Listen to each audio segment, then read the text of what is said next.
Well, I'm back. It's been a little while since my last video, but not because I've been losing interest in making videos. I've been building up ideas for quite a while now, and there's lots of exciting stuff to come. In fact, today, I'm starting a brand new series.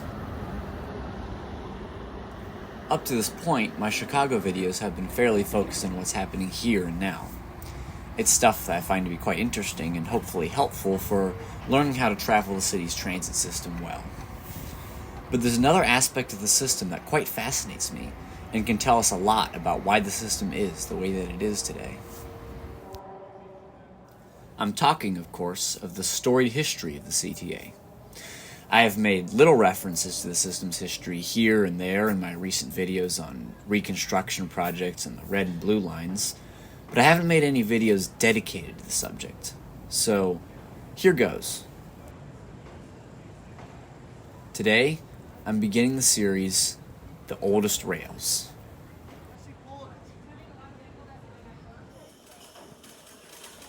And no, I'm not going to be talking about the history of the literal steel rails. Rails frequently go through rehab and are replaced at various points with little fanfare.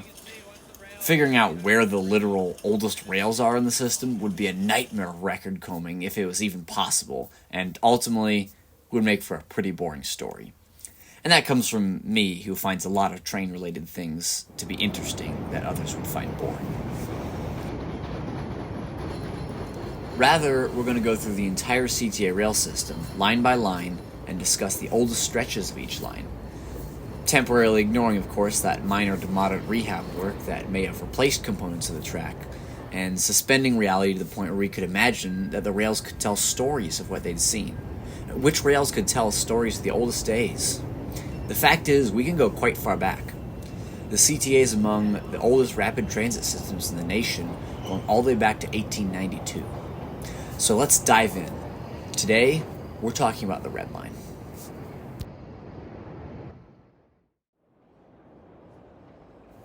The oldest section of the Red Line is the part between Armitage Avenue in Lincoln Park and Wilson Avenue in Uptown.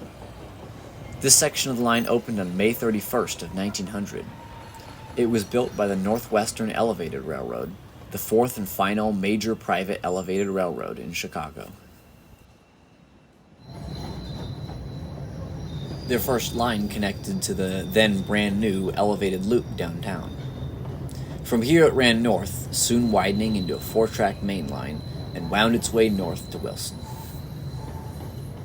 And the section that we're talking about in today's video is approximately the northern 60% of this line, from Willow Street, where Red Line trains currently descend into the northern end of the subway, up to Wilson. There were stops along this section of the line at Fullerton, Wrightwood, Wellington, Belmont, Sheridan, and Buena. With this 4-track configuration, unique to the Northwestern Elevated's line, express and local trains could be run. Express trains would run on the inner set of tracks, and local service could be operated on the outer tracks. On this section of the line, Fullerton, Belmont, and Sheridan were designated as express local stations and had island platforms allowing passengers to transfer between local and express trains, while the remaining stations were designated as local stations and were only served by local trains which stop at side platforms on the outer tracks. The Northwestern faced numerous construction delays when building the line and had to fight the city for numerous extensions for their deadline to begin operating service. To say that construction of the line was a rush job would be an understatement. All told, when the line opened with the stations I just mentioned, the Northwestern was working on construction of several more local stations that would fill in some of the odd gaps in the line where the stations were spaced so far apart. On June 6th, just 6 days later, stations were added at Clark, Addison, and Grace. 3 days later, on June 9th, stations were opened at Diversey, Webster, and Armitage. The last station to open on this section of the line was Willow Street Station, which opened in 1906, some years after the rest of the line. Wilson served as the terminus of the line. Initially, it was opened as a stub-end terminal, meaning that the line simply ended here, with no infrastructure to help the trains turn around and begin their journey into downtown. The convenient transit provided by the line spurred rapid development in the area, and soon service demand was so high that this station arrangement was becoming quite problematic. On March 5, 1907, a new terminal facility with a loop track was constructed at grade level, adjacent to the yard facilities here. The station would have been right around here, fronting along what is now Broadway. The elevated stub-end terminal remained as well, so that the capacities of the two stations combined could cope with the demand. The general pattern to start out was that express trains would terminate at the new lower station, and local trains would continue to terminate at the upper one. Just a few months later, on May 18th, the Northwestern opened a new branch off of this line, known as the Ravenswood branch.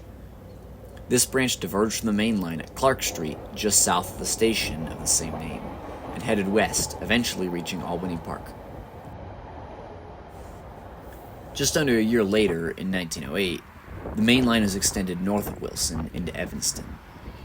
Some trains continue to terminate at Wilson using the lower Wilson station, while through trains pass through on the high-level platforms. The line to the north of Wilson started out as a 2-track grade-level line, but was eventually elevated and expanded to 4 tracks. Oddly enough, the 4-track expansion didn't quite reach far enough south to Wilson Station, so there was a short distance of line just north of the station that remained only 2 tracks, creating a frustrating bottleneck. The next major event in the line's history was in 1913. On November 3rd of that year, the Northwestern Elevated entered into a partnership with the 3 other elevated railroads in the city. The 4 companies partnered together as the Chicago Elevated Railways, or CER. Among other aspects of the partnership, fares were to be integrated, allowing passengers to transfer from one service to another without paying a second fare. Not only that, but in some cases, the need even to transfer could be eliminated as well. As long as the railroads were partnered, their lines were already connected via the downtown loop, so trains could begin a trip on one line and run onto a different one, allowing cross-town trips. This service begins shortly, with trains running on the Northwestern's main line starting from Wilmette, now the northern end of the line, all the way down through the loop and continuing onto the main line of the Southside Rapid Transit Company, reaching as far south as 63rd Street. The Northwestern continued to operate some trains only on their line, though.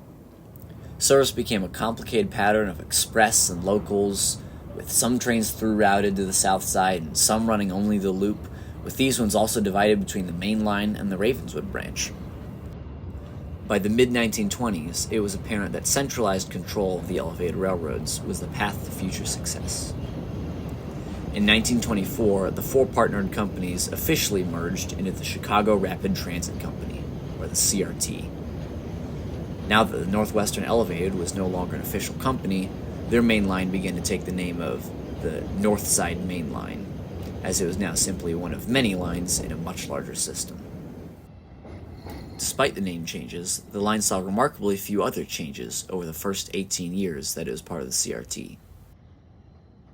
However, by the late 1930s, work was underway on 2 new subway routes under Chicago, which would help to relieve congestion in the elevated loop. These subways would change the nature of service on the North Side Main Line drastically. By 1942, work had progressed far enough on the first subway route, the State Street subway, that Willow Station was closed on May 17th of that year to be demolished and allow for a connection to the subway to be built there. Tracks were realigned, allowing trains on all 4 tracks to continue into downtown via the elevated line, or for trains on the center tracks to divert into the subway. Over the years, this was eventually reconfigured so trains on the center tracks could only enter the subway. For the time being, however, some crosstown service remained on the elevated and some in the subway, depending on demand. By the late 1940s, it was becoming apparent that private rail transportation in the city was not profitable. The CRT had also done little to improve the efficiency of the now massive web of routes that were supposed to all be managed centrally now. On October 1st, 1947, a governmental organization was formed, the Chicago Transit Authority. We know it today as the CTA. The CTA assumed all operation of elevated railroads from the CRT. They had 2 goals, simplicity and efficiency. The north and south side main lines, which carried all of the crosstown trains, were prime candidates for such improvements, given the complexity of their many branches, local and express services, and the inefficiency of their many closely spaced local stations.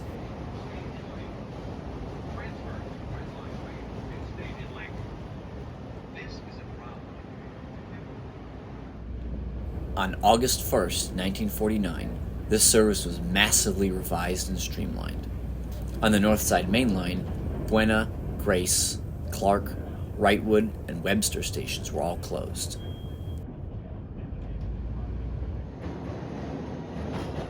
Service on this line was replaced with 3 routes. First of these was the creatively named North-South route, which ran local service from Howard south until meeting the Ravenswood branch of Belmont, and then ran as an express service to the State Street subway, continuing to downtown and the south side. There was also the Ravenswood line, which ran from the Ravenswood branch to the Loop via the elevated tracks, making all remaining local stops between Belmont and Armitage, where it split off from the north-south route. Finally, the Evanston Express was formed as a weekday rush hour extension of the Evanston line, running express between Howard and Belmont, and then into the Loop via the elevated tracks. These trains initially ran express between Belmont and the Loop, but service was gradually revised until they eventually became local trains along this section of the route. The CTA's new A-B skip-stop pattern was also instituted along the new lines. With Wilson Station no longer serving as a terminus for any trains, the lower Wilson Station was demolished. Few changes occurred over the next several decades. From 1958 to 1963, Wilson Station was reconstructed to remove the difficult bottleneck to the north. The year this project finished also saw the elimination of interurban service on this route, which had begun in 1919.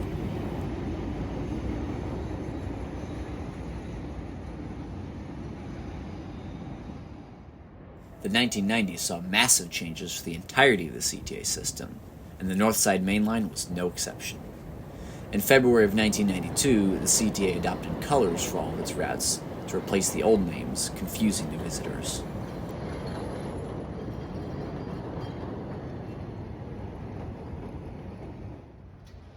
The Ravenswood line was renamed the Brown Line, and the Evanston Express became the Purple Line Express.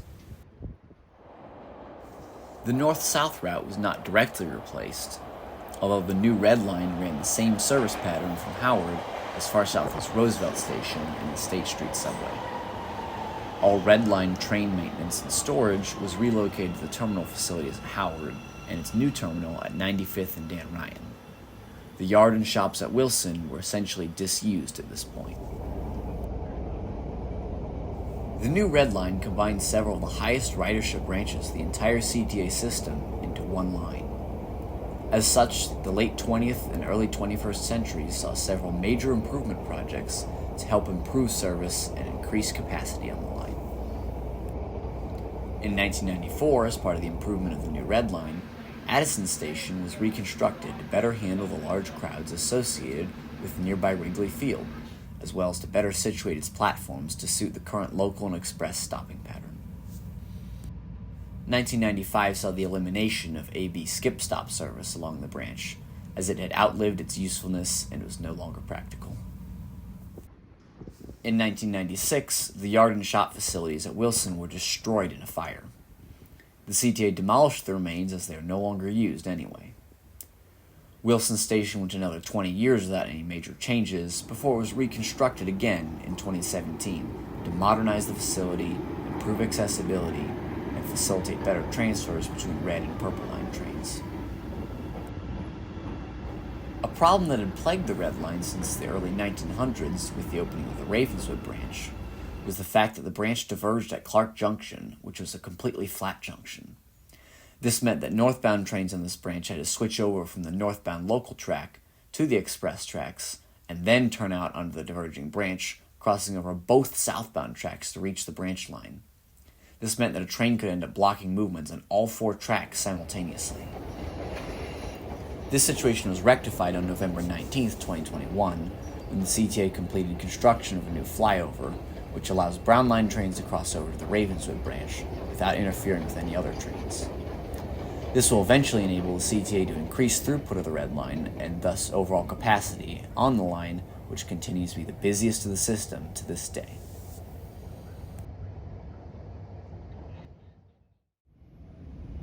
And that, in about 15 minutes, is a brief history of the oldest rails on the Red Line.